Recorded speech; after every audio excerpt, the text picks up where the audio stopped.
Hello friends, আমি mutton রান্না করব। তার জন্য এখন পেঁয়াজ ভাজি করছি।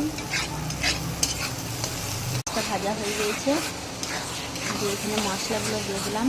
বাটা মশলা, আদা, রসুন, লঙ্কা, গোটা জিরে সব বাটা, আর সমস্ত গুঁড়ো মশলা দিয়ে দিলাম। হলুদ, গোলমরিচ, জিরে গুঁড়ো, কাশ্মীরি লঙ্কা গুঁড়ো, নুন, সব মশলা দিয়ে দিয়েছি। এবার এটাকে ভালো করে কষে নেব।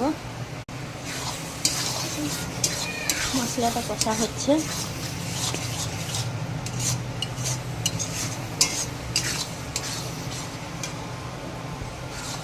রয়েছে, এবার মাটনটা দিয়ে দিলাম।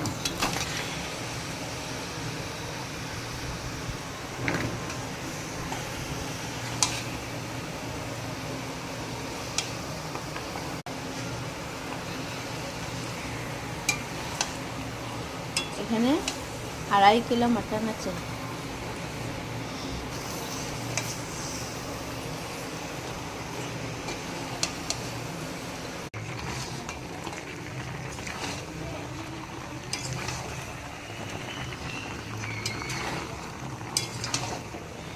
কষা হচ্ছে, কষা হয়ে গেলে পানি ঢেলে দেবো।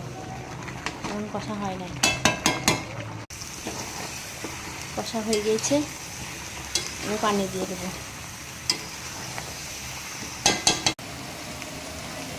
পানি দিয়ে দিচ্ছি। আমি পানিটা একটু গরম করে নিয়েছি, দিয়ে দিচ্ছি।